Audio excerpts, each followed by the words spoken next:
misalnya saya ketemu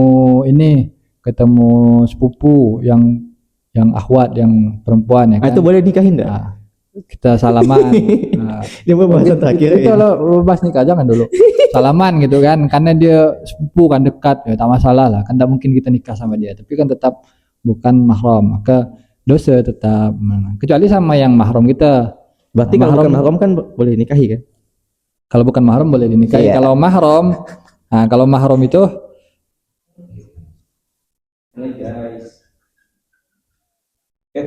Assalamualaikum. Salam. Apa nih? Ini masih belum pas ya gitu. Oh iya. Udah langsung kita nikah ya, ini bunyinya nih. Ini langsung mulai ya. Langsung mulai. Yes. Oke. Assalamualaikum warahmatullahi wabarakatuh. Assalamualaikum warahmatullahi wabarakatuh. Oke, alhamdulillah nih teman-teman, kita ketemu lagi setelah kita bikin konten terkait dengan menyambut Ramadan kemarin ya. Bahas macam-macamnya kemarin. Rasanya lancar semua. Saya yang nanya harusnya. Gimana nih puasanya di hari yang keberapa nih? Belasan ya. Gimana kabarnya, puasanya lancar? Ada yang ngajak mokel enggak? Enggak ada ya. Enggak ada ya. Soalnya aman ya. Circle-nya aman soalnya. Jadi sebenarnya mokel atau enggak mokel tuh sebenarnya tergantung circle juga sebenarnya. Karena kita yang ngajak kan. Kan diajak. Oke, alhamdulillah nih di bulan Ramadan biasa kan banyak orang yang apa istilahnya pengen dapat target Ramadan ini, mau ngapain target Ramadan ini. Misalnya tahun lalu itu targetnya hatam 1 kali. Nah, tahun ini nambah jadi 2 kali atau 3 kali. Intinya ada peningkatan lah dari Ramadan sebelumnya. Nah, dan juga banyak aktivitas atau amal-amal lain tuh yang di bulan Ramadan ini diusahakan untuk ditingkatkan. Nah, ini saya mau tanya langsung masuk ke atau nanya ini nih. Tanya target lah dulu. Apa target yang mau disampaikan di sini nih? Yang wajib-wajib ya. Bebas lah mau disampaikan yang mana. Target ini Bang Umar di Ramadan tahun ini. Saya target Ramadan ya. Ini Ramadan nih bulan yang sangat-sangat kita nantikan, tapi pas sudah masuk di bulan Ramadan kayak banyak hal yang berubah gitu, kayak merasa B aja gitu kan. Iya. Merasa juga kayak makin menurun gitu kan. Awalnya naik nih, semangat nih di awal-awal, tapi di pertengahan tuh mulai nurun. Bahkan enggak terasa gitu kan. Ternyata udah sekarang udah masuk tengah bulan, udah pertengahan. Iya, 15 Ramadan udah. Udah kunut ya? Udah kunut. Udah mulai kunut. Jadi kalau udah tandanya kunut tuh udah mulai mau ini tutup season lah. Tutup season. Ya kan closing event Ramadan. Target ya, setiap dari kita pasti punya target untuk bulan Ramadan kan. Karena sayang kalau di bulan Ramadan kita tidak mempunyai target. Karena membuat kita konsisten tuh atau membuat kita ta'arah tuh kalau kita punya target mau capai apa gitu. Entah itu hal yang berkaitan dengan ibadah atau hal yang berkaitan dengan pribadi juga enggak masalah ya kan. Ya. Misalnya Ramadan jomblo, Syawal dah punya sudah pasangan ya kan? Itu enggak bisa target dekat tuh. Itu terlalu mepet kan, targetnya. Kan kebanyakan tuh anjuran nikah tuh di bulan Syawal. Jadi kan bulan Ramadan kan masa ta'aruf kan lebih bagus. Kenapa? Karena dalam keadaan puasa.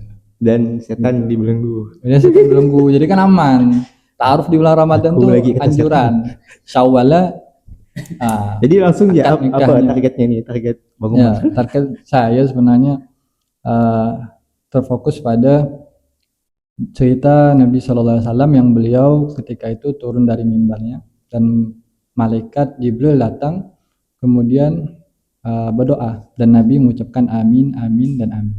Nah, salah satu doa daripada malaikat Jibril adalah bahwasannya sungguh celaka orang yang ketika dia menemui Ramadan kemudian berakhir daripada Ramadan tersebut namun dia tidak mendapatkan ampunan dari Allah Subhanahu wa taala. Okay. Maka Nabi bilang amin. Yang berdoa itu malaikat Jibril, yang amin kan adalah Nabi Muhammad SAW, pasti doanya mustajab. Nah, ini target yang paling dasar bagi saya. Artinya di bulan Ramadan ini adalah bulannya bagi kita untuk kembali kepada Allah. Bulan taubat, bulan yang kita harus wajib, bukan sunnah, bukan anjuran, tapi wajib, harus kita mendapatkan ampunan dari Allah Subhanahu wa taala. Nah, itu. Yang pertama itu targetnya itu mendapatkan ampunan dari Allah Subhanahu wa taala. Oke, satu dulu ya. Ya, Nanti itu. saya tanya lagi. Itu yang pertama bagi saya. Oke, beralih ke ini Bang Adim ya. Saya potong dulu. Betul, Oke. betul. Oke, silakan Bang Adim, target di bulan Ramadan tahun ini. Ramadan 1447 Hijriah. Ya. Ayo, target Bang Adim. Ya targetnya sama ya kayak Bang Umar ya. Apa, nikah? Bukan. Dapat. Tadi singgung. Ya itu target jangka panjang ya. Bukan target Ramadan. Target Ramadan tuh sama seperti Bang Umar ya, dapat ampunan ya dari Allah Subhanahu wa taala, karena seperti yang tadi disampaikan bahwa kita tidak rugi kan, kita melewati Ramadan tapi tidak diampuni sama Allah Subhanahu wa taala. Nah, kemudian target yang lebih harian tuh ya lebih istiqomah dalam ibadah-ibadah gitu ya. Nah, jadi termasuk dalam ibadah malam ya, ibadah malam. Kemudian kalau di siangnya, kalau misalnya misalnya puasa ya kan pasti tidak makan dan tidak minum. Nah, tapi kan ada beberapa hal yang kadang kita tuh tidak bisa kita tinggalkan ya. Contohnya kayak mencela gitu ya, bahasa-bahasa yang kemudian iri hati. Nah, itu yang Tapi kalau mencela ini boleh. Mencela pemerintah. Oh, bedakan sebenarnya, bukan mencela ya, tapi mengkritik ya. Ya. Kita jelasin kita apa ya? Janganlah, tetap walaupun dikit tetap dakwah. Okay. Nah, kayak itu. Nah, jadi sikap iri ya, sikap kemudian mungkin berbohong gitu kan. Nah, itu yang targetnya yang mau kita sama-sama biasakan supaya enggak dilakukan lagi kayak gitu. Nah, itu sih paling terkait target Ramadan ini. Oke. Nah, nikah tuh nanti. Oke, mantap. Ini saya ambil dulu mic-nya dua-duanya ya. Oke, cek. Mantap, saya sudah menguasai mic. Oke, mungkin langsung kepada pertanyaan yang intinya ya. Jadi kan tadi banyak target nih. Mungkin teman-teman juga yang nonton lah ya. Ada yang nonton nggak sih ini? Masya Allah. Ini kayak pesimis sekali ya. Amin. Oke, amin. Nah, oke, bagi teman-teman yang nonton juga pasti ada target masing-masing. Nah, dan saya bebas lah targetnya gitu kan. Dan karena yang dicapai juga tiap orang kan beda-beda, jadi pasti targetnya beda-beda juga. Dan kalau kita udah punya target, insya Allah langkah kita terarah lah kalau udah ada target gitu. Itu keuntungan ada target. Nah, selain itu apa sih tanda ini ya? Langsung masuk aja. Apa tanda kita itu berhasil menggapai keutamaan Ramadan?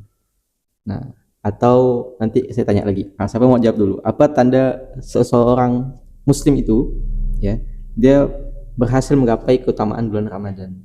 Ini tadi udah menjawab sedikit sebenarnya, tapi silakanlah yang mau jawab. Siapa duluan?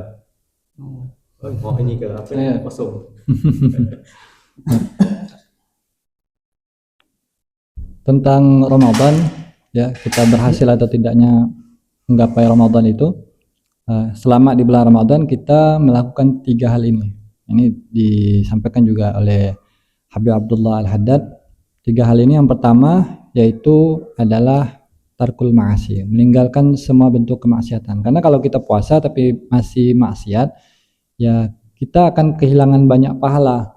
Karena di bulan Ramadan itu bukan hanya kebaikan yang dilipat gandakan, tapi perbuatan dosa pun juga akan dilipat gandakan. Bahkan banyak orang yang dia berpuasa tapi yang didapatnya cuman haus dan juga laparnya saja, tapi pahala tidak dapat. Bukan karena dia tidak menjalankan daripada rukunnya puasa, tapi dia masih sering mengerjakan maksiat, entah itu dari mulut yang sering berghibah, ya kan, membicarakan keburukan orang lain, ataupun bahkan tidak mengerjakan sholat, ya kan. Kita hanya berpikir tentang perilaku baik kita kepada orang lain, tapi kita melupakan kewajiban kita kepada Allah, yakni meninggalkan sholat. Puasa tapi tidak sholat, puasa tapi sering mencaci orang lain, sering memfitnah, bahkan berbohong, marah. Nah, itu yang harus dihindari. Yang kedua, tadi apa bahasa Arabnya? Tarkul ma'asi. Ya, meninggalkan maksiat. Oke. Kemudian yang kedua, ya, yang paling dasar, yakni menjalankan qiyamul lail. Minimalnya qiyamul lail di bulan Ramadan itu adalah sholat isya berjamaah, kemudian sholat subuh berjamaah. Udah, walaupun tidak tarawih tidak masalah. Bahkan Gus Baha itu juga menyampaikan ketika kita punya kepentingan yang sifatnya kewajiban, yakni kita laki-laki atau yang sudah berkeluarga, mereka menafkahi keluarganya itu kan wajib, sedangkan sholat tarawih itu sunnah. Maka dengan dia mencari nafkah di malam hari, misalnya di waktu tarawih dia tidak bisa tarawih gitu kan, maka itu lebih baik ketimbang dia milih tarawih. Artinya tinggal memposisikan mana yang wajib, mana yang sunnah. Yang wajib diutamakan, yang sunnah ya setelah kewajiban itu selesai dilakukan. Ya, Nah, itu. Yang ketiga, yang ini adalah birrul walidain, berbakti sama orang tua. Kalau 3 hal ini diambil, Gimana? insya Allah pasti dia mencapai kebalasan Ramadan. Karena kalau udah melaksanakan puasa, kemudian meninggalkan maksiat, kemudian juga menghidupkan malam qiyamul lail minimalnya tadi, kalau bisa tahajud ya bagus. Tapi yang ketiganya dia durhaka sama orang tua, ya maka yang tadi itu tidak akan ada artinya. Bahkan puasa kita juga tidak akan ada nilainya. Karena berbakti sama orang tua itu kewajiban yang paling utama bagi seorang muslim. Mau orang tuanya itu dalam keadaan zalim, dalam keadaan kafir, bahkan tetap harus kita berbakti sama orang tua. Kalau 3 hal ini dijalankan, insya Allah selesai Ramadan, bukan hanya pribadinya juga bagus, tapi hari-harinya juga pasti akan sering berada dalam ketakwaan. Karena kan endingnya puasa itu kan supaya apa? La'allakum tattaqun. Itu yang tujuannya itu kalau kita dapatkan dari apa? Dari 3 hal itu yang kita laksanakan. Itu saya. Yang ketiga tadi itu poin yang ketiga. Kan satu kalau kita udah puasa, yang kedua kita meninggalkan maksiat. Kemudian ketiga tadi itu Keduanya qiyamul lail. qiyamul lail. Nah, yang ketiga birrul walidain. birrul walidain. Ini agak lelet nih sore Iya. puasa. Ya qiyamul lail itu penting ya. Tiga, Soalnya yang birrul walidain itu, yang birrul walidain kan contohnya gimana misalnya? Misalnya ada, kan tidak semua kita ada orang tua yang masih hidup ya. Iya. Ada yang udah wafat gitu. Nah gimana tuh? Nah, untuk orang tua yang sudah wafat ada 2 cara. Yang pertama, dengan kita melakukan ketaatan otomatis ya. Seorang anak ketika melakukan ketaatan itu otomatis pahalanya ngalir kepada orang tua. Itu otomatis. Walaupun tidak kita niatkan, tidak ada kita niatkan untuk orang tua, tetap otomatis. Tidak perlu niat. Nah, langsung kepada orang tua. Karena diceritakan juga ada seorang ibu yang dia disiksa di dalam kuburnya, kemudian sampai kepada suatu waktu dia malah diberikan nikmat. Sebab apa? Sebab anaknya itu telah bisa membaca Bismillahirrahmanirrahim. Nah, padahal anaknya ini baru belajar Bismillahirrahmanirrahim dan belum masuk Al-Quran besar bahasa kita, masih Iqra lah, baru bisa belajar Bismillahirrahmanirrahim. Nah, ibunya sudah mendapatkan kenikmatan dalam kubur. Apalagi ketaatan yang lain kan, selain membaca Al-Quran, entah dia mengerjakan sholat 5 waktu, entah dia berpuasa atau menyalurkan hartanya dengan sedekah ataupun zakat. Nah, itu semua langsung ngalir kepada orang tua tanpa perlu kita niatkan. Kemudian yang kedua, nah ini dilakukan bagi mereka yang orang tuanya sudah wafat, sudah tufi, maka ziarah ke kubur. Nah, karena di situ nanti ziarah dalam hal ini membuat kita lebih dekat kaitannya dengan orang tua kita. Jangan sampai orang tua kita udah wafat tapi kita ziarahnya setahun sekali, kalau bisa, kalau sempat sebulan sekali. Nah, kalau memang tidak sempat sebulan sekali, 3 bulan sekali ziarah kepada makam orang tua kita. Dan di situ ya terserah, mau baca Yasin boleh, mau sholawat boleh, mau berdoakan juga boleh. Nah, kalau ada yang bilang apa yang kita doakan itu tidak sampai kepada mayit, nah saya tidak akan ada sholat jenazah. Ya, sholat jenazah kan kita mendoakan orang yang sudah wafat, yang ngalir sampai ya, tidak ada istilah tidak sampai. Enggak boleh. Tidak sampai itu kalau Enggak boleh doakan orang. Kalau dari perkara yang haram. Nah, itu kalau dari perkara haram apapun tidak akan sampai. Jangankan kepada hamba, kepada Allah pun tidak sampai kalau yang haram. Gitu. Oke.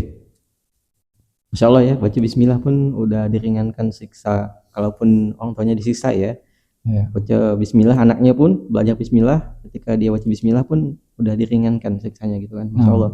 Apalagi yang khatam beberapa kali gitu kan. Ya, Sama menghafal itu kan tidak mungkin cuma sekali lewat ya. Misalnya alhamdulillahirabbil alamin. Kan tidak cuma sekali.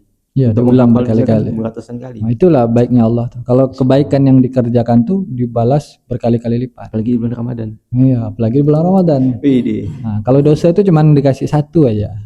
Nah, dan tidak akan dilipat gandakan. Kecuali di bulan yang suci kayak bulan Ramadan. Nah, maka hati-hati. kayak enggak fair gitu ya.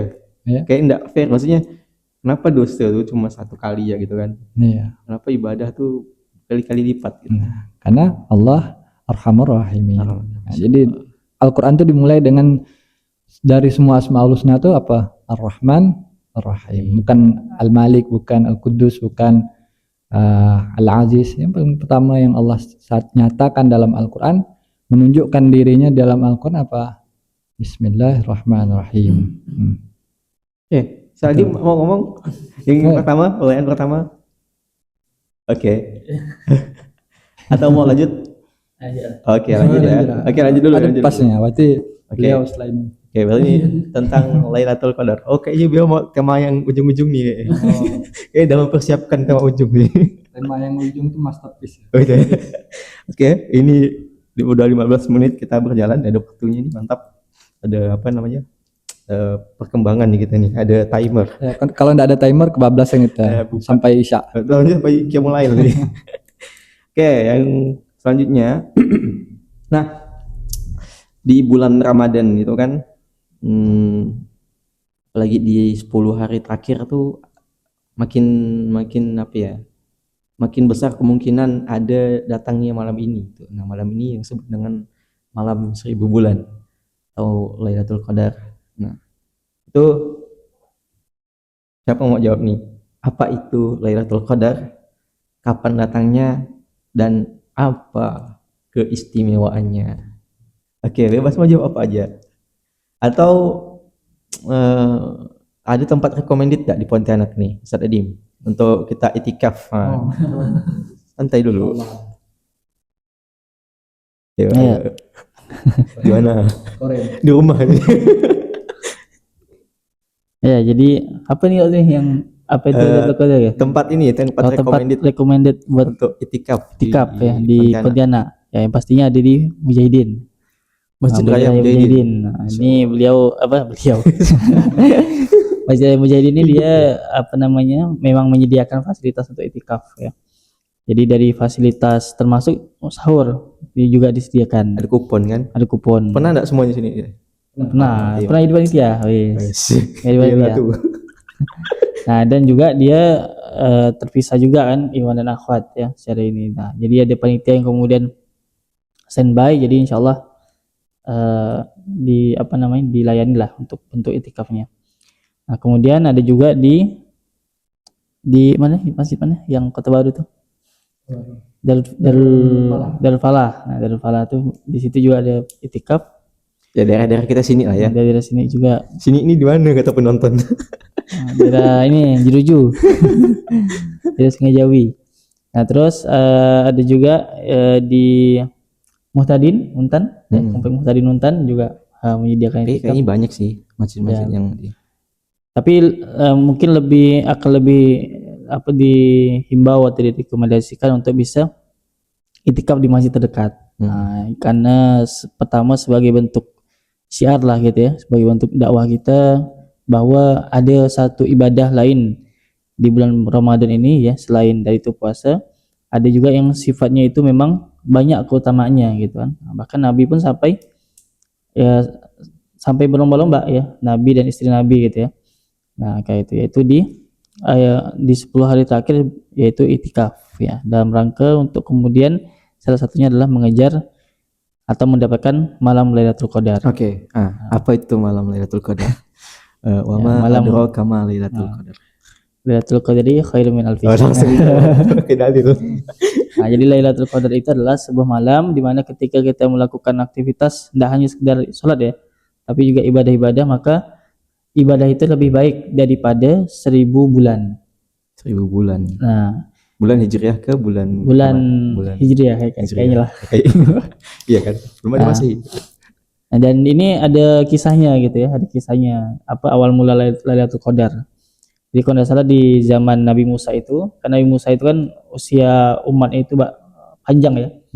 Ada yang ya 1000 tahun, 1000 bulan ya. Apalagi Nabi Nuh ini. Nabi Nuh kan sudah berapa? 900 tahun. Nah, Nabi Musa dan sebagainya gitu kan. Nah, kemudian dikabarkanlah kepada Nabi Musa bahwa nanti di umat akhir zaman itu kayak gitu ada umat yang umurnya lebih pendek. Nah, cuma sekitar 60 tahun. Nah, itu kan jomplang sekali, Pak. Apa namanya? Jaraknya kayak gitu kan. Maka kalau untuk beramal sedikit sekali. Untuk beramal sedikit sekali, maka Nabi Musa berdoa lah kayak gitu, atau mungkin meminta gitu ya, bahwa gimana caranya supaya mereka gini, umat saya ya nih yang 1000 tahun nih gitu ya, itu ibadahnya masih tidak baik gitu, masih belum benar gitu, masih kurang kayak gitu. Nah, apalagi mereka yang 60 tahun nih gitu, Kecil gitu. maka Allah karuniakan, maka Allah memberikan keutamaan berupa ada satu malam ya, yang satu malam tuh dimana dia beribadah satu malam itu setara dengan kalian beribadah 1000 bulan atau 80 tahun gitu. 80 tahun. 80 tahun. 83 ya. Setiap tahun misalnya setiap tahun gitu. 80. Amalan 80. Setiap tahun. Kalau 10 tahun kita dapat Lailatul Qadar 800. Oh. 10 tahun. Oh iya, Masya Allah. Maksudnya gitu. Oh, Masya Allah ya. Iya. Berarti mengejar amalnya ini umat terdahulu. Ya. Tapi mungkin ada beberapa persepsi yang salah ya, bahwa ibadahnya itu jumlahnya 8.000 tahun bulan. Nah, padahal di ayatnya itu dikatakan lebih baik daripada 1000 bulan. Nah, maksudnya kualitasnya. Jadi bukan hitungan ininya, hitungan kuantitas atau jumlah hari. Nah, ini yang mungkin perlu kita ini kan. Jadi yang dimaksud Lailatul Qadar itu adalah ketika kita beramal, beribadah, maka ibadah itu kualitasnya lebih baik daripada kita beramal selama 1000 bulan. Nah, kayak gitu. Nah, itu ada malam Lailatul Qadar. Gitu dia. Menurut keyakinan saya. Cek aman ini. Ya, Anda. Gitu. Oke. Kalau ini Bang Umar boleh dikit nanya. Besok sahur. Lailatul Qadar dalam Al-Quran diberikan satu surah khusus, bahasanya bukan yang lain, khusus Lailatul Qadar, yaitu surah Al-Qadar. Semuanya hafal ya, bahkan anak TK sudah ada hafal. Ya, surah Al-Qadar. Khusus bahas semuanya tentang Lailatul Qadar. Nah, tapi yang saya bahas bukan di Lailatul Qadarnya, tapi sifat Lailatul Qadar tadi. Gimana tuh sifatnya? Rahasia. Sifatnya rahasia. Kan betul, kita tidak tahu kapan malam Lailatul Qadar. Betul, itu mau saya tanyakan. Sifatnya langsung ya? Rahasia. Nah, jadi letak Lailatul Qadar dari para ulama menyampaikan adalah di 10 malam terakhir bulan Ramadan. Ada yang bilang malam ganjil, ada juga tidak menutup kemungkinan malam yang genap. Itu nanti saya tanya ya. Ayo lanjut. Antara ganjil genap pun juga sebenarnya tidak tentu, tapi tetap di 10 terakhir Ramadan. Kayak kita misalnya, kita diberikan kotak undian. Nah, ada 10 kotak undian. Kalau kita cuma milih di antara 10 kotak itu, misalnya kita ngambil cuma 2, cuma 3 di antara kotak itu, ya rugi. Bagus kita ambil 10 kotaknya sekaligus gitu. Ya, enggak ambil yang ganjil aja atau enggak ambil yang genap aja. Ngambil yang bagus saja kotaknya, atau enggak ngambil yang di dekat dengan kita aja kotaknya, tapi semuanya kita ambil dalam kotaknya. Kalau ada yang zong, ada yang isinya emas misalnya. Nah, daripada kita coba satu-satu, bagus kita ambil semuanya. Nah, kayak gitulah perumpamaannya. Di 10 terakhir Ramadan jangan kita ngincar malam 27 nih, malam 23 nih, bagus ambil semua 10 Ramadan dengan ibadahnya paling minimal ya tadi, sholat isya'nya jamaah, sholat subuh jamaah, dan jangan lupa doa yang dikhususkan. Karena Siti Aisyah nanya kepada Nabi bahwasanya ketika nanti Siti Aisyah ini menghadapi Lailatul Qadar, apa yang harus dilakukan? Maka Nabi SAW mengajarkan satu doa yang penting dipanjatkan dalam malam Lailatul Qadar, yaitu yang sering kita baca setelah sholat tarawih dan setelah sholat witir. Allahumma innaka afuun tuhibbul afwa fa'fu anni. Nah, kalau yang jamaknya fa'fu anna. Tapi kalau di masjid biasa ditambah karim. Nah, Itu hadis dari al-karimnya. ini Bunda Aisyah. Iya, dari Siti Aisyah. Nah, gitu. Dan kalau hikmah dari Lailatul Qadar yang disembunyikan, Sembunyikan nah, waktunya. itu dari Sayyidina Umar juga menyampaikan ada 6 perkara yang itu disembunyikan oleh Allah. Salah satunya ya Allah menyembunyikan malam Lailatul Qadar di 10 akhir Ramadan. Allah menyembunyikan doa mustajab di hari Jumat. Allah menyembunyikan walinya di antara manusia. Nah, Allah juga menyembunyikan daripada sholatul wusta. Sholat wusta kita tidak tahu sholat yang mana di antara sholat 5 waktu itu, karena di dalam Al-Quran Allah perintahkan sendiri, hafizu sholawati wa ala sholatul wusta. Hafizu ala sholati. Hafizu ala sholawati wa sholatul wusta. Jadi disuruh kita jaga 5 sholat waktu dan sholat wusta. Ada yang bilang sholat asar, ada yang bilang sholat subuh, ada yang bilang sholat maghrib. Daripada kita ngambil satu-satu, bagus semua kerjakan gitu kan. Semuanya wajib juga. Ya, semuanya wajib juga gitu. Nah, kemudian Allah menyembunyikan Ismaul Azam, nama yang mulia, nama yang agung dari Allah. Jadi kita nggak tahu nih Ismaul Azamnya apakah Ar-Rahman kah, apakah Ar-Rahim kah, apakah Al-Malik. Maka dianjurkan 99 ya, di antara 99 itu bagus kita pakai semua. Oh iya. Kita genapkan dengan lafaz Allahnya gitu. Kemudian Allah menyembunyikan daripada ridhonya dari semua amal soleh yang kita lakukan. Kita tidak tahu amal soleh mana yang membuat kita masuk surga, dan juga Allah menyembunyikan murkanya di antara semua perbuatan yang mungkar, perbuatan maksiat. Boleh jadi perkara yang kecil ini malah membuat kita masuk neraka. Nah, itu hikmahnya apa? Artinya jangan kita fokus kepada apa yang ingin kita ambil, entah itu Lailatul Qadarnya, entah itu doa mustajabnya, tapi kita maksimalkan semua, ambil semua gitu. Ambil semua. Nah, kayak kotak tadi ceritanya, ambil aja semuanya. Sholat mana yang bagus, ambil semuanya. Dan itu pun doa mana yang bagus di waktu itu, banyak aja doa gitu. Dan itu pun nanti akan problem kalau orang yang puasa hari pertamanya beda.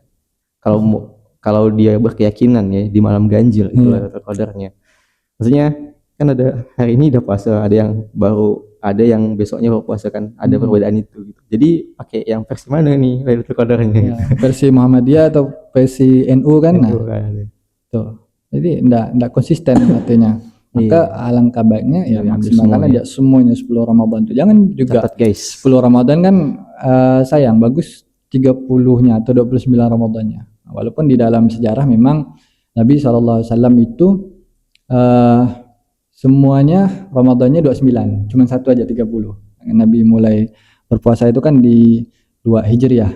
Nah, 2 Hijriah sampailah di 10 Hijriah. Jadi 11 Hijriahnya Nabi sudah wafat. Enggak sampai Ramadan. Putusnya di Rabiul Awal ya.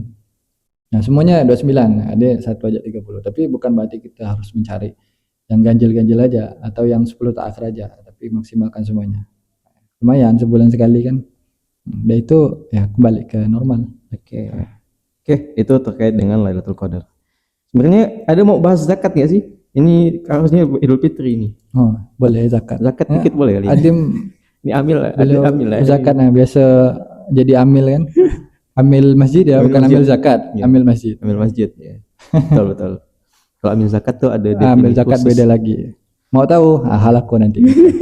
Apa tuh halako? Oke. Boleh nih kita urutkan aja nih ke depannya nih kan.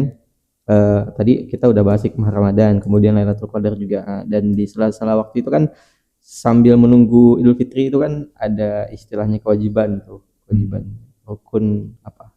Rukun Islam. Rukun Islam itu apa?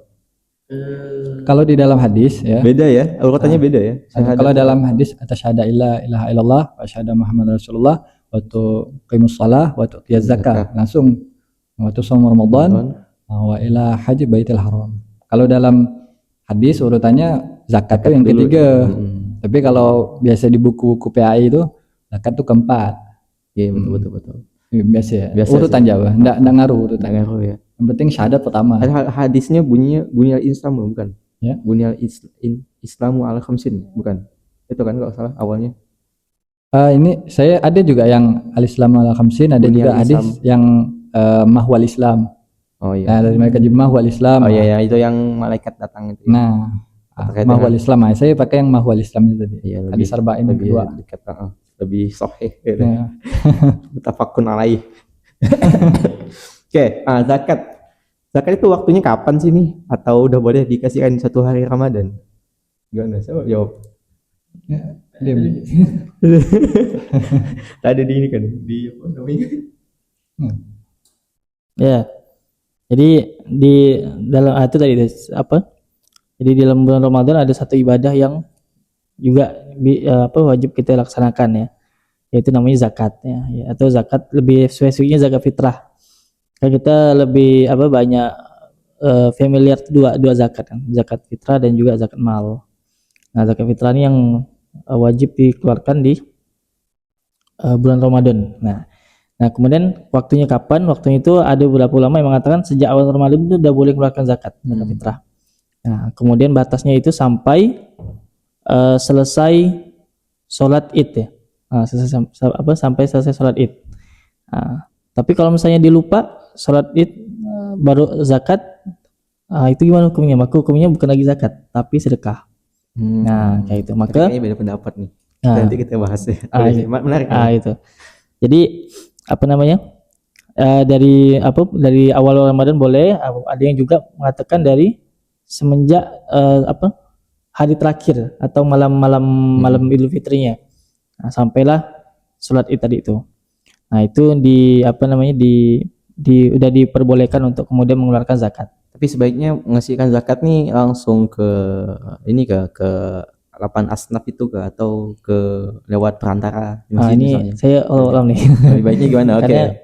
Karena kan ada beberapa kondisi kan atau beberapa kasus. Nah, ambil tuh bagiannya tidak amanah kan.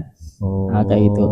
Nah, tapi ya sebenarnya dua-duanya boleh ya, boleh langsung ke asnaf boleh, langsung ke amil juga boleh. Tapi lebih ininya langsung ke amil lebih utamanya kayak itu. Nah, tiba mual aja. Jadi tambah-tambahkan makanya. Nah, kayak gitu. Oke. Gimana tadi? Waktunya kapan? Tadi kan ada banyak versi itu. Ya. Itu waktunya udah disampaikan Bang Adim. Tambahkan gitu. Nah, kalau kapan kita harus mengeluarkan zakat kan udah tadi kan. Kemudian syarat zakat fitrah juga dia bagi orang yang sampai kepadanya Ramadan dan juga sampai kepadanya Syawal. Lebaran. Syawal ya. Nah, jadi kalau ada orang yang sampai Ramadan tapi tak sampai Syawal, maka tidak wajib zakat fitrah. Gimana tuh misalnya? Tapi kalau misalnya jadi kontradiktif lah, kenapa kita mengeluarkan di awal Ramadan? Ya, mengeluarkan di awal Ramadan itu boleh karena sebagai bentuk husnuzon kita sama Allah. Iya. Oh, kan kita kalau dalam sehari-hari kan selalu yakin, besok aku masih hidup, besok aku masih hidup. Ya, kenapa kita tidak meyakinkan suatu hal yang baik? Kalau kita mengeluarkan zakat juga tidak rugi ya kan, dapat pahala bagi kita. Walaupun tak nyampe hitungnya juga sedekah. Nah, maka sebagai bentuk kehati-hatian juga. Nah, berarti syaratnya kalau udah sampai kepada Ramadan, sampai kepada Syawal, maka wajib bagi kita mengeluarkan zakat fitrah. Bagi yang ditanggung berarti ya ikut kepada siapa yang menanggung. Contohnya ayah misalnya, kita masih belum balik nih yang laki-laki, maka yang mengeluarkannya ayah. Kemudian kalau anak perempuan, nah itu sampai dia nikah nanti. Enak ya. Karena kan perempuan itu ya, yang menanggung zakatnya adalah ayahnya. Nah, begitu juga istrinya. Gitu. Tapi kalau kita laki-laki udah balik nih misalnya, ya kita mengeluarkan zakat sendiri. Kecuali kita minta wakilkan sama ayah kita. Dan ayah kita tidak boleh langsung menyerahkan zakat kita tanpa sepengetahuan kita, sampai izin kita. Berarti memang laki-laki memang ya di dalam Islam kayaknya memang dituntut memang harus bertanggung jawab ya, dan harus kerja. Tidak boleh tidak kerja kecuali perempuan. Nah, jadi perempuan itu ditanggung ayahnya. Kalau udah selesai dia menikah ditanggung suaminya, udah gitu. Berarti kalau perempuannya tidak nikah ya sampai dia nikah gitu. Nah, kalaupun misalnya nanti ayahnya misal ayahnya wafat nih kan, dia punya saudara laki-laki, makanya nanggungnya saudara laki-lakinya gitu. Yang ngantarkan zakatnya saudara laki-laki. Kalau tidak ada saudara lakinya, pamannya belah ayahnya. Kalau tidak ada paman belah ayahnya, paman belah ibunya. Sama kayak wali nikah lah. Gitu. Nah, waris perempuan kecil dapatnya. Karena kan laki-laki dapat waris tuh harta yang udah dibagikan semua sisaan tuh kasih ke laki-laki. Jadi paling banyak dapat warisan tuh jangan laki-laki. loh ya, jangan keras. Jauh nih, lalu Jauh. bahas faraid nih kan. Jadi sebenarnya kita kalau enggak di apa nih namanya nih, jadi siratal mustaqim ya. Iya. Maksudnya enggak dirancang nih kayaknya kemana-mana pembahasannya. Oke, Panjang tadi nanti jalan. sampai ini apa namanya waktunya, Amil. batas waktu kapan? Batas waktu. Kalau misalnya nih dia kelupaan atau mau cari orang tuh enggak ada lagi dong yang berhak menerima zakat gitu lah. 8 asnaf pun enggak termasuk lagi. Sampai selesai sholat Id misalnya, sholat Idul Fitri. Nah, waktu paling maksimal sekali itu adalah waktu maghrib. Sebelum waktu maghribnya di hari tanggal 1 Syawalnya tuh. Okay. Nah, itu paling maksimal lah tuh. Nah, kalau selesai sholat itu masih terhitung zakat, cuman bagi mereka yang punya punya muskilah, punya masalah, punya kendala, ada uzurnya. Misalnya belum menemukan orang fakir, belum menemukan orang miskin. Walaupun sebenarnya di Indonesia itu mustahil. Karena di Indonesia tuh banyak orang miskin, banyak orang fakir ya. Iya, Jangan mau halus bual, kecuali di Dubai ya masuk akal. Masya Allah. Cari di Kuwait ya, di Qatar mencari orang miskin susah. Oke. Setuju gitu kan. Tapi kalau di Indonesia ya Allah, mustahil lah tak ada orang miskin. Mustahil. Jangan kita termasuk kategori ini nih. Termasuk kategori 8 itu gitu nih. Itulah. Oh. Tapi saya enggak. Karena Ahlul Bait enggak masuk. Oh iya. Iya enggak bisa. Ahlul Bait enggak boleh, Ahlul Bait enggak boleh nerima zakat. Salam dulu nih. Tapi mengelola boleh. Mengelola boleh. Mualaf boleh. Mengelola Ahlul Bait mengelola zakat boleh. Nah, masalah amil ya, amil itu yang dapat bagian asnaf itu adalah amil yang dipilih oleh imam, oleh khalifah. Jadi kalau amil yang di masjid itu sebenarnya bukan amil zakat tapi amil masjid lah, panitia yang bantu bagikan. Oh, bukan yang amil. Ibaratnya mewakilkan si muslim tadi yang tidak bisa nyerahkan atau tidak tahu nih data orang miskin, orang fakir, maka diwakilkan, akadnya akad mewakilkan, bukan zakatnya ke masjid gitu, maksudnya diwakilkan. Oke. Maka tidak dapat dia sebenarnya di amil masjid itu yang menyebarkan zakat, mereka tidak dapat zakat. Yang dapat zakat itu adalah amil yang dipilih oleh khalifah imam. Oke. Sekarang ada khalifahnya. Sekarang kan tidak ada kan. Jadi kita pilihlah khalifah nanti. Siapa? Nanti kalau umat sepakat kan. Iya betul. Ya tinggal nunggu waktu ya. Ya kan pasti ya. Tidak mungkin tidak. Khalifah pasti datang. Ada. Oke. Radikal nggak tuh? Biasa ya. Itu kan bagian dari apa ya? Bagian dari Islam juga. Karena memang kenapa bisa dianggap radikal ya? Karena jarang dibahas dan memang ada stigma negatif dari siapa? Dari propaganda. Propaganda siapa? Kalau tidak setuju khalifah berarti ya, jangan itu. Nyaring saya ini mesti nyaring nih tadi. Jangan baca Quran. Kenapa? Al-Quran yang nyusun kan khalifah. Masya Allah. Tahu ini beliau nih bahaya nih statementnya nih. Bahayanya. Berpotensi viral. Oke, sekarang zakat ya udah. Nanti kalau teman-teman misalnya mau nanya lebih dalam terkait dengan zakat ya silakan ya tanya di mana, di IG boleh ya, intinya DM boleh, di YouTube juga boleh. Nanti kita bikinin video pendek untuk menjawab itu gitu. Ya kalaupun ada lah ya, saya yakin teman-teman ada yang nonton ini sampai menit ke 38 ya, ada gitu. Cuma enggak banyak kayaknya gitu. Oke, kalau ada yang nonton sampai detik ini, oke, nanti komen di ini ya, komen di YouTube, ketik saya nonton Bang. Yes. Ya.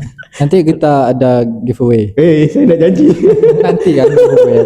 Nanti kalau viewersnya lama ya, kalau viewersnya dikit tak bisa kita giveaway. Oke. Kita lanjut. Hikmah Ramadan udah, Lailatul Qadar udah, zakat udah. Nah, dekat dengan hari Idul Fitri kita nih. Kita udah masuk pada pembahasan Idul Fitri. Oke. Ini mau bahas apa Idul Fitri? Idul Fitri itu identik dengan apa? Dengan THR sih, Masya Allah. Masih dapat enggak? THR kerja dapat. Iya, dari kantor. Maksudnya kalau dari rumah tuh kan biasa ada ampau. Iya. Ampau dari tante-tante atau om-om gitu. Mohon maaf dah tak dapat. Karena kita udah kepala 2. Iya. Umur kepala 2 bukan Kepala kepala 2. Oke, kalau ini Ustaz Adim, Bang Adim dapat enggak THR? Biasanya sih ada. Udah. Setiap orang beda sih. Ya sejak tahun kemarin tidak dapat. Dapat. Enggak, tak dapat dah. Sejak tahun kemarin. Sejak tahun kemarin. Tahun kemarin. Oh, berarti tahun sebelumnya masih dapat. Enggak dapat. Oke, gimana? Statementnya Ya, kan sejak tahun kemarin. Sejak tahun kemarin. Berarti tahun kemarin Berarti tak tahun dapat. kemarin dapat. Ada. Oh, sejak tahun kemarin berarti tahun kemarin tak dapat, tahun sebelumnya dapat. Ada. Ada juga. Gimana nih? Saya puasa nih. Saya tidak dapat THR itu sejak tahun kemarin. Tahun sebelumnya? Tahun kemarin kan? Tahun Ramadan ini. Tahun 2005. Ah, itu Dapatnya? dapat saya. Betul. Oh, itulah. Saya tuh gimana nih? Saya ke atau siapa yang enggak nyambung nih? Lagi puasa. Jaga ya. Lagi puasa. Oke. Kita beli. Saya sampai sekarang masih apa namanya masih dapat. Apa ya?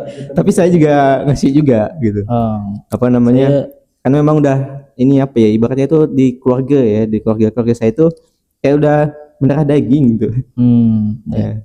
Apalagi dari apa namanya bibi-bibi itu kan, tetap masih ngasih. Walaupun ketawa-ketawa juga sih pasti kasih itu. Saya dapat dan juga tidak ngasih. Karena memang tradisi ya. Kalau di kampung saya lah ya, kalau di apa ruang lingkup keluarga besar ya, jadi berbagi. Masya Allah. Apalagi dikasih sebelum, makanya saya ada inisiatif sendiri itu. Biasanya kalau mau ngasih THR tuh sebelum Lebaran, intinya masih selama bulan Ramadan. Karena apa? Karena pahalanya beda kan dengan apa namanya? Kalau hitungan Ramadan ya, Berarti itu bukan tunjangan hari raya, kan? tunjangan hari Ramadan. Jangan hari sebelum raya. THSR. Ada. Oke, apa itu Idul Fitri dan kebiasaan apa saja yang melanggar syariat? Nah, tadi itu THR tuh melanggar syariat enggak sih tadi itu? Gimana Bang? Atau apa itu Idul Fitri dulu lah? Apa itu Idul Fitri dulu? Siapa duluan nih? Tet. Jawab lah langsung. Lanjut lah. Oh iya. Ya. Open mic ya. Nah, jadi Sebelum Idul saya Fitri itu ya seperti yang kita tahu ya, biasa Idul Fitri itu kita maknai sebagai Lebaran lah kalau di Indonesia gitu ya, Lebaran atau hari raya kayak gitu. Nah, cuman kalau secara bahasa kan banyak yang menanggapi Idul Fitri itu sebagai hari fitrah, hari kita seperti bayi dilahirkan kembali yang fitrah. Insyaallah. Nah, padahal secara bahasanya itu agak keliru. Nah, karena yang dimaksud fitri di sini adalah dia tulisannya itu to sama ro. Fitr itu kalau di hampir di sama suku katanya dengan iftar itu makan. Nah, jadi Idul Fitri itu sebenarnya hari raya makan. Futur. Nah, bukan hari raya untuk fitrah. Nah, kalau fitrah kan Idul Fitrah. Nah, fitrah, ta ro sama ta marbutoh. Itu bahasa Arab sarapan. Iftar kan? Iya kan? Iya kan? Makan. Oh, makan. Sarapan iftar. Oh, Itu kan biasa di LDK tuh iftar jemaah. bukannya buka puasa? Iya, sama juga. Oh kan? Iya sih kalau di Intinya memulai Tapi makan. bahasa Arab tuh banyak cabang. Ah, iya. Iya. Tapi kalau dalam hadis kan gitu juga kan? Dalam hadis Iftar tuh ya. Nah, dalam after tuh sama hadis yang itu tuh dua yang ditunggu dua kebahagiaan. Apa dalil awalnya tuh apa? doa kebahagiaan. Berbuka. Nah, ketika berbuka dan Itu dia dapat ini. Oh iya, astagfirullahaladzim. Disoimi farhatani. Farhatani. Farhataninya yang disebut. Disoimi farhatani. Kan lanjutkan. Lanjut kalau. Oke, disoimi farhatani. Pertama farhatun indal fitri. Farhatun indal fitrihi kan? fitri. Fitri ya, berarti kan masuk situ fitri, berarti berbuka. Iya, berbuka. Iya. Ya sebenarnya hari makan. Itu kan? sebenarnya bahasa ya sih. Oke, langsung lanjut. Ya walaupun memang bahasanya kayak fitrah itu dimaknai sebagai pengampunan tadi. Ya karena kan sebagaimana di hadis Rasulullah kan, man shoma ramadhana imanan wa ihtisaban ghufirallahu lahu ma taqaddama min dambi ya.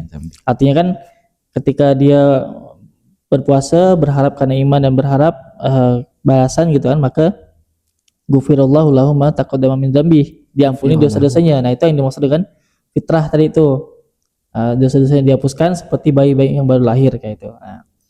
Cuma kita perlu membenarkan secara bahasa gitu supaya ndak hilang esensinya. Gitulah. Oke. Intinya dia hari raya Idul Fitri itu hari raya makan, hari di mana kita ndak boleh berpuasa. Nggak boleh ya, Pak. Ndak boleh karena dia termasuk Kalau hari misalnya karena kan udah terbiasa nih, misalnya udah berpuasa 3 bulan nih, kayak udah ngenyan gitu. Udah ngenyan. Rasanya apa istilahnya? Kayak udah menjadi habit gitu kan. Iya. Pas hari 1 Syawal tuh kita mau puasa lagi, tak boleh ke? ndak boleh. Itu. beda niat nak puasa sama niat tak makan. Nah. Oh iya. Kalau niat tak makan tak masalah. Kalau dia tak makan tak masalah. Iya iya iya. Tak boleh niat puasa. Tak makan, saya nak makan hari raya ni. Tuh. Oke, siap dapat jawabannya. Ya. Tapi makan dulu. Pasti makan, minimal minum lah. Makin banyak. Ya. Kue lapis, dodol, Dodol, kue nastar. lapis. Nastar agak seret. Oh iya. Kalau saya kebiasaan Apa? lontong kalau di keluarga. Ketupat, ya. Pat lau di sini ya. Rencana Pak Lau. Pat lau tuh Apa botol? boto. Bontok. Enggak ada. Apa boto tuh? Oh, mana? Ini bahasa apa nih? Bahasa apa nih? Bentuk. Bentuk apa?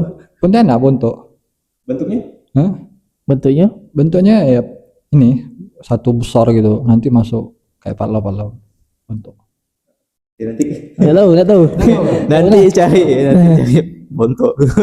Saya lupa ya. Jangan salah. Oke, itu terkait dengan Idul Fitri. Oke. Nah, nih tadi tuh THR. Nah, ini kan masuk kebiasaan nih. Kebiasaan apa saja yang melanggar syariat di hari Idul Fitri? Apakah THR itu kan kebiasaan juga kan, termasuk nggak sih? Nah,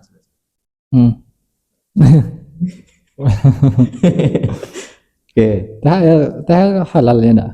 halal ya. Halal kan? Nah, halal kan dia pula lagu tuh halal kan ya? Iya. Asal enggak ini tang, ada yang haram. Oh iya. Atau maks PTHR kan. Pakai judul. iya. Iya. Maksa kan? Maksud Kalau punya abang atau punya kakak paksa supaya memberikan uang THR. Kalau tak ada dikasih pandai ngambil seorang dalam dompet kakak misalnya, Atau ngamuk dan dalam pintu. tak boleh gitu kan. Nah, kayak gitu tak boleh THR. Kalau dikasih alhamdulillah, kalau enggak pun ya sabarlah. Ya kan? Doakan. Doakan yang terbaik lah untuk hari raya. Sebenarnya poin di hari raya itu bukan di THR-nya, Iya. bukan juga selesai puasa nih alhamdulillah senang, bukan di situ. Sebenarnya poin dari Idul Fitri itu adalah kita harus ingat bahwasanya kita udah kembali dalam keadaan itu kan kembali, makna kembali. Iya. Kemudian kembali daripada kebiasaan kita yang sebelumnya, sebelum Ramadan, kemudian masuk Ramadan, setelah Ramadan. Nah, kembali kepada kebiasaan kita sebelumnya. Sebelum Ramadan. Nah, kalau Fitri kan tadi udah dijelaskan Bang Adim. Nah, kembali kepada keadaan kita sebelumnya, kebiasaan kita sebelumnya. Nah, harapannya adalah kita suci gitu.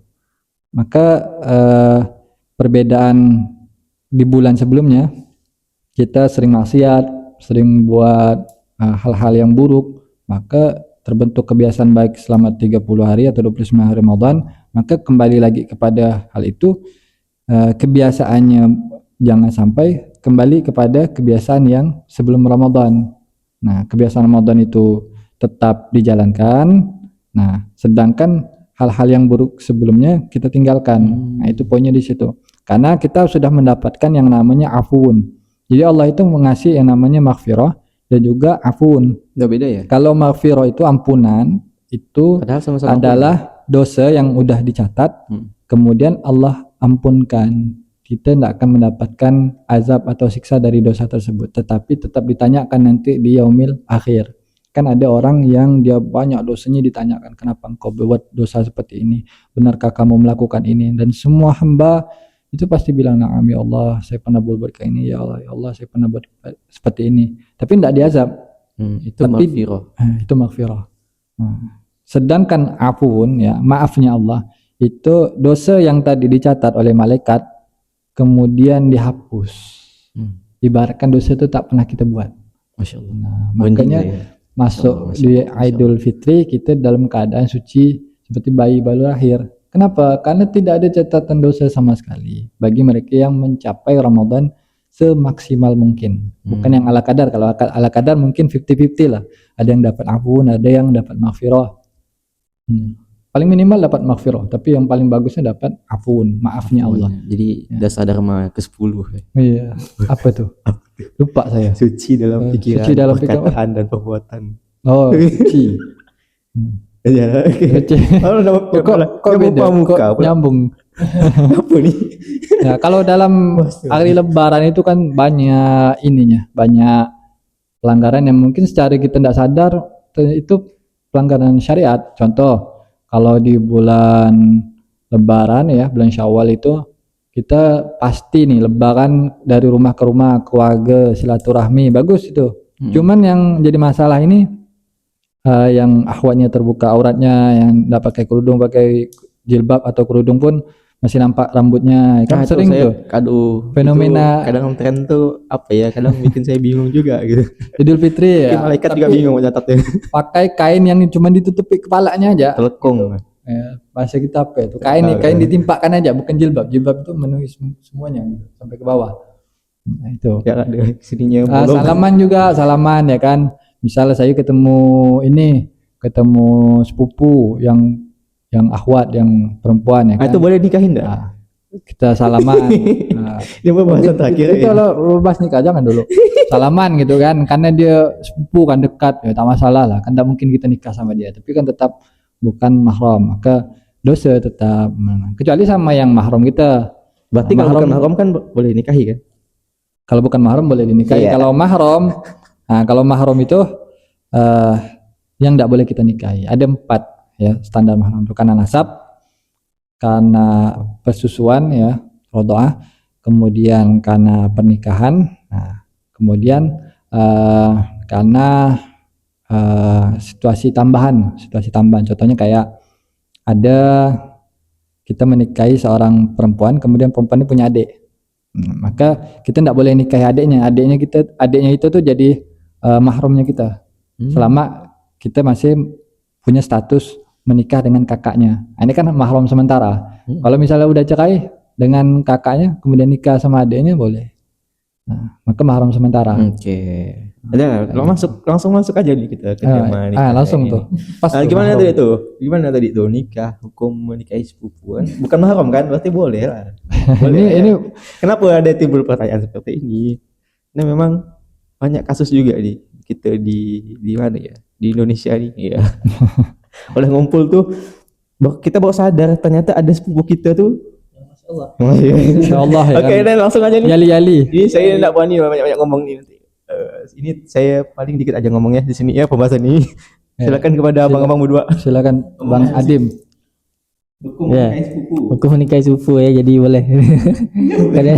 Boleh kan. Tidak perlu pakai syarat langsung. Ya, jadi dia mahram ya.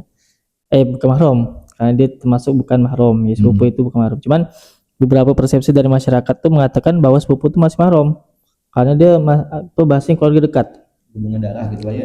Maksudnya jadi masih dekat itu kan sepupunya itu. Nah, jadi masih banyak yang belum paham tentang konsep mahram itu kayak gimana gitu. Jadi karena mentang-mentang dia keluarga dekat, lalu lah itu jadi mahram. Padahal ada yang enggak kayak itu. Padahal itu enggak kayak itu ya. Ada beberapa yang termasuk dia juga bukan mahram, termasuk tadi itu sepupu. Mau ada sepupu sekali, 2 kali, 3 kali. Nah, itu dia tetap bukan mahram, dan kalau mau menikahinya ya boleh-boleh saja menikahinya. Asalkan sepupunya mau. Itu poin paling penting. Jadi nikah itu tidak sah ya kalau misalnya laki-laki mau, perempuan tak mau tuh. Oh iya kah? Gitu ya? Iya. Oh, dua-duanya harus ridho. Kalau kan ada kondisi misalnya si cewek ini nih, nggak tak mau, ya kan? Tapi disuruh orang tua, karena disuruh orang tuanya jadi ridho gitu. Tanda dia mau apa? Dia ada di pernikahan itu. Kalau dia tak mau, misalnya dia lari kemana gitu kan, tahu-tahu bapak mengakadkan dia nikah sama laki-laki kan, nggak bisa. Tapi kalau dia hadir tapi dia sebenarnya nolak gimana? Enggak, hadirnya itu berarti nerima, bukan nolak. Oh gitu. Siap. Nah gitu. Jadi sepupu itu ada lagi nggak selain sepupu yang sebenarnya bukan mahram tapi banyak orang yang menganggap dia mahram. Ini ya saya. Iya. Ini Habib nih. Habib. Oh ya, kalau di kalangan habaib ya syarifah itu menikah memang harus pupuh. Harus pupuh karena ada istilah kafaah dalam menikah. Jadi harus satu nasab yang sama. Dimulai dari siapa? Dimulai dari Sayyidina Ali. Sayyidina Ali dengan Sayyidah Fatimah. Jadi Sayyidah Fatimah itu tidak langsung, notabene Sayyidina Ali melamar langsung, tidak. Jadi Nabi SAW ketika masuk pada usia Sayyidah Fatimah itu boleh menikah, artinya sudah baligh, maka dari mulai Sayyidina Abu Bakar melamar Sayyidah Fatimah, tetapi Nabi hanya diam. Kemudian Sayyidina Umar juga melamar Sayyidah Fatimah, tapi Nabi juga diam. Bahkan ini dua sahabat yang Masya Allah ya. paling Masya Allah ya, Sayyidina Abu Bakar kalau seandainya bahkan dikatakan iman seluruh manusia di bumi ini ditimbang dengan imannya Sayyidina Abu Bakar, masih lebih berat imannya Sayyidina Abu Bakar. Sayyidina Umar dikenal dengan kedermawanannya, kepemimpinannya, ketegasannya, bahkan disebut Al-Faruq, di mana yang mana beriman, yang mana yang kafir, yang mana yang muslim, yang mana munafik itu semuanya terpisah berkat kepemimpinan Sayyidina Umar. Bahkan setan pun takut, ya kan? Sayyidina Umar. Dua orang ini ndak dinikah Nabi ya. Iya, ndak diiyakan Nabi. Nabi juga ndak nolak, tapi diamnya Nabi berarti bukan persetujuan. Oh iya. Nah, dengan sahabat kan connect gitu. Hmm. Nah, karena Nabi menunjukkan adab yang baik lah gitu kan. Kalau nolak kan mungkin bisa lebih terasa sakit gitu. Tapi kalau diam kan Sebenarnya diam tuh sakit ya. sadar sendiri gitu, sadar sendiri. Lebih sadar sendiri. Sayyidina Utsman Zunnurain ya kan. Bahkan Nabi kalau punya anak perempuan lagi pasti nikahkan sama Sayyidina Utsman, kata Nabi SAW. Padahal Sayyidina Utsman udah nikah sama Ruqayyah, sama Ummu Kulsum. Bahkan Nabi kalau punya anak perempuan lagi mau nikahkan sama Sayyidina Utsman, tapi tidak berlaku kepada Sayyidah Fatimah. Ruqayyah meninggal kan, baru Iya. nikah sama Ummu Kulsum gitu ya. Gitu. Nah, Sayyidina Utsman Zunnurain disebut dua cahaya karena punya dua istri yang daripada zuriyah Nabi SAW, darah daging Nabi SAW. Sedangkan Sayyidah Fatimah ketika yang melamar datang Sayyidina Ali, maka barulah Nabi setuju dan dinikahkanlah. Nah, kalau dilihat dari hubungan Nabi SAW dengan Sayyidina Ali Abi Thalib itu apa? Sepupu. Nah, Nabi punya anak. Jadi apa nih kedudukan anak Nabi dengan Sayyidina Ali? Sayyidina Ali itu ibarat kata Paman. Nih saya pembahasan ini agak kalau paman dekat itu masuk mahram. Berarti apa berarti? Berarti sepupu lah maksudnya. Sepupu. Berarti sepupu. Fatimah sepupunya Ali. Nah, sepupu tapi ini maksudnya di bawah gitu. Kalau paman itu kan mahram. Kan? Paman mahram, paman bela ayah, paman bela ibu. Kecuali paman dari paman gitu. Baru enggak gitu maksudnya gitu. Berarti dari keluarga lingkup Nabi dengan keluarga lingkup Sayyidina Ali itu kan persepupuan kan?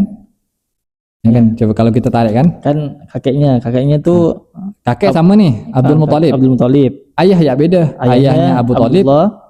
Abu Talib.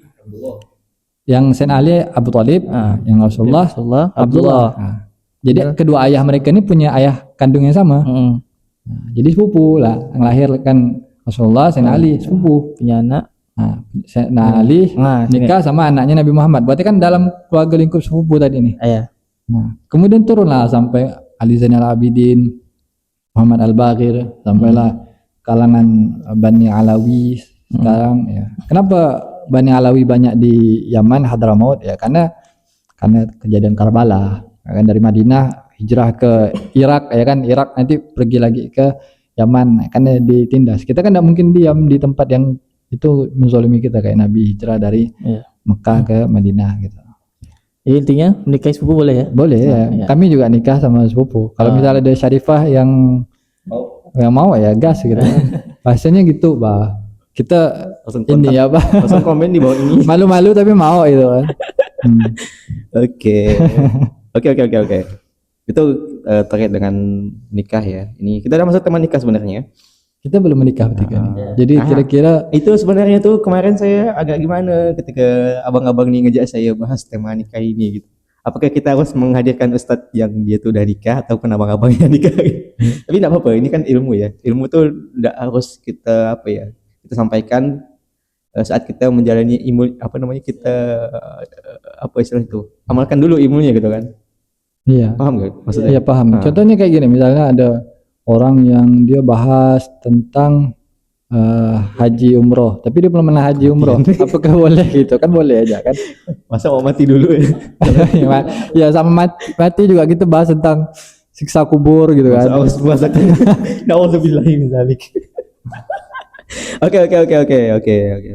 Nah, kita lanjut ya. Di bulan Syawal setelah kita silaturahmi ya, bertahu tadi itu. Oh, gak apa. Kita agak molor dikit ya. Atau mau kita bahas tema nikah ini di lain kesempatan? Gimana? Tinggal beberapa pertanyaan lagi ya. Sisa sedikit sih, tapi boleh kita sampaikan di sesi berikutnya mungkin. Ini jam berapa, Ustaz? Ya kan nanti bahas syarat nikah, hukum nikah, Nah, kapan ini sesuatu kayaknya itu panjang nih kalau dijadikan bahas. mahar. Tema nikah tuh kalau dibahas tuh panjang tuh. Apa apalagi apa hukum menikah dengan saudara tiri? Ah. Apa hukum menikah mut'ah, nikah kontrak? Saya nikah cuma untuk menggawili dia, habis itu selesai. Daripada LC kata dia. Gimana? Kita pasti sulit-sulit gak menimbang lu. Ini kan LC jelas-jelas. LC orang tak paham kali ini. Enggak tahu lah ya. Maksudnya itu. Lisensi. Arti kalau kita daripada zina kita bagus nikah, tapi nanti ujung-ujungnya cerai. Iya. Nah, tapi saya cuma nyampaikan pertanyaannya, bukan memberi hukum. Oke. Itu cuma ini ya. Kayaknya kita karena mungkin ini ya teman-teman dengan sangat terpaksa ya. Karena di tag nih waktunya mau dekat buka ini udah 17.37, soalnya kami butuh berbuka. Iya, salah satu selain apa ya? Kebutuhan akan menikah. Soalnya berbuka itu wajib ya. Berbuka itu wajib. Karena kalau enggak berbuka enggak batal puasa kita. Enggak dibatalkan, maksudnya enggak berakhir. Oke, Mas, sebenarnya masih banyak pertanyaan nih yang udah saya rancang sebenarnya ya. Termasuklah pacaran ya, dengan niat ta'aruf tuh gimana. Oh iya, banyak. Dan memang ada kayak komitmen gitulah. Misalnya saya nih, maksud saya gitu. Dan salah, lanjut aja deh. Oke, misalnya lanjut lagi, apakah boleh menikah tanpa izin orang tua karena tidak disetujui? Nah, nanti kita akan bahas. Apakah boleh resepsi pernikahan itu menggunakan biduan dangdut dan perlukah resepsi dalam pernikahan atau cuma cukup akad saja? Nah, itu akan kita bahas di sesi berikutnya. Semoga kita panjang umur teman-teman semua ya. Kenapa bahas nikah? Karena bulan Syawal itu bulan Nabi menikah sama Siti Aisyah. Masya Allah. Anjuran itu nikah bulan Syawal memang. Karena memang Nabi nikah sama Siti di Aisyah bulan Syawal. Kalau bulan Safar itu kan nikah sama Siti Khadijah. Insya Allah. Maka bulan Syawal tuh banyak nikah nih. Saya banyak undangan nikah nih dari kawan nih. Kalau Syawal ke Safar berapa lama? Syawal, Zulqa'dah, Zulhijjah, Muharram, Safar, masih 4 bulan. Lumayan lah ya persiapan. Jadi karena enggak terkejar kalau misalnya bulan Syawal, mungkin bisa bulan Safar. Bulan Safar. Nah. Kalau ayo. Kalau bisa. Kayaknya udah ada calon nih. Ada calon? Saya tak ada calon. Ada calon enggak? Udah, kita tutup ya. Assalamualaikum warahmatullahi wabarakatuh. Oke. Ini tanpa editing langsung upload. Yes. Setelah ditanya calon itu aja, diam sering membahas aja.